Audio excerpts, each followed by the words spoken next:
Warning, the same thing continues. Viewer discretion is advised. Open Door, a John Locke fanfiction by Nightmaker, Part 6. Here goes. John wants to be penetrated. Sideways, Sherlock thinks as he feels a thrill run through him. He quickly applies more lubricant to his length before tossing the bottle somewhere on the other side of the bed.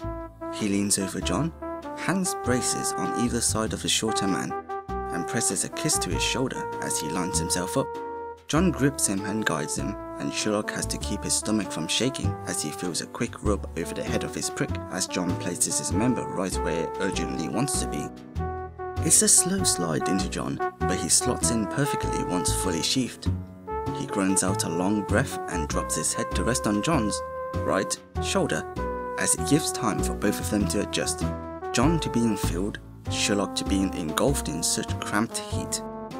Sherlock raises his head and cranes his neck to kiss John, slightly off kilter, but well enough before he leans back and tucks one knee behind a wall formed by both of John's, and pulls up to the head, John moaning openly.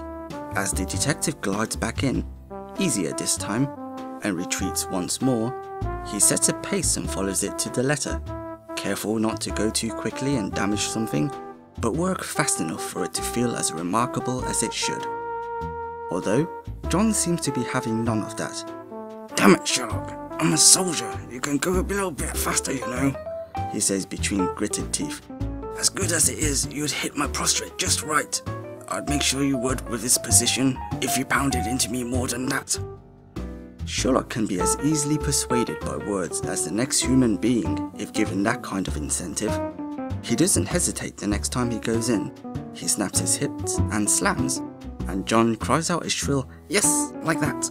So Sherlock does it again, and again, all sharp thrusts set at an angle, as directed. And now that he's on this path, he really can't object to his body's desires. It takes what it wants, pistoning his pelvis at a rather quick speed, causing Sherlock to close his eyes and feel it. Feel John's increased volume born of pleasure and the incredible, indescribable things his own prick is feeling. He remembers, as one might while walking out the door, to open his eyes and reach down and tug at John's erection as his dear doctor loses all control, unable to do it himself as he breathes broken phrases.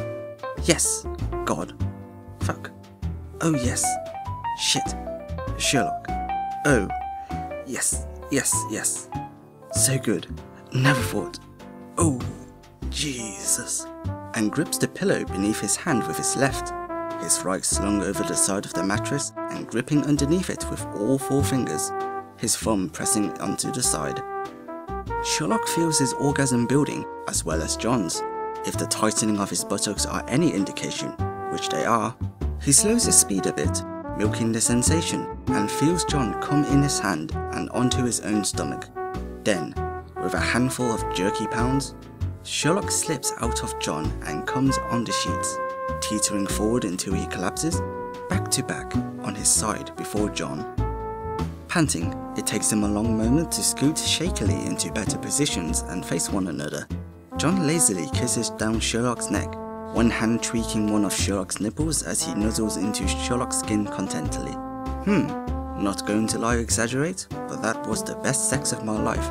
No woman can compare. Might need to rethink all the times I protested being your date. I would hope so, and you ought to be corrected, John. That was the best sex of your life thus far, Sherlock teases, breathless in reply. He grips John by the back of the neck and kisses him, breathing heavily through his nose.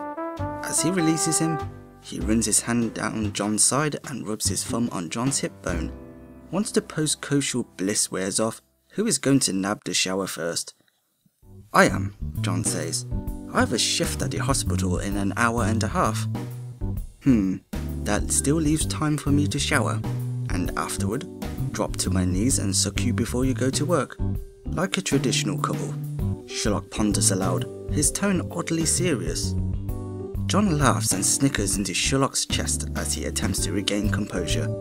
"Oh God, oh, I'm going to have more sex with you than any girl I've ever moved in with, aren't I?" "I predict so," you will have only yourself to blame now that I'm allowed. I will not hold back. Sherlock replies, just as serious. John deadpans. Wow, you mean it. I'm going to be exhausted after cases, work, and sex almost constantly now, aren't I? I'm afraid so, Sherlock nods in mock sympathy. But so will I, and it will be content exhaustion, at least. At least, John agrees with a smile. He pecks Sherlock on the mouth, making that sombre expression disappear. So I'll shower, you shower, I'll get a blowjob, and when I come home sore and tired, what will we do? Have dinner, presumably, and proceed to either have sex or cuddle and sleep. I vote all of the above, but you'll be worn, so I'll have to ride you. No issue there, Sherlock states matter-of-factly. And he's got to stop doing that, because it's making John snicker and giggle again.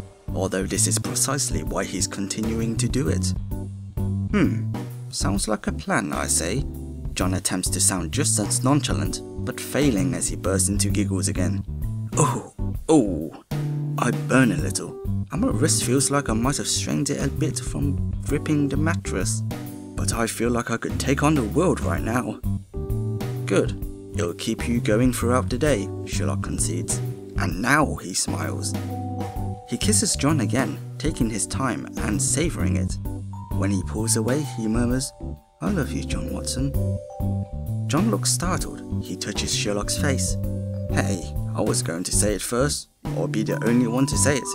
You're full of surprises today, aren't you? I try to deviate from the norm as often as possible, even my own norm, Sherlock replies in jest, and John grins. Yeah, and I love that about you, he says, and with one final kiss, rolls out of bed and heads for the shower. Stumbling a bit at first, but making his way relatively fine. Sherlock smiles. Yes, this is definitely going to be a very positive change in their dynamic. He can tell.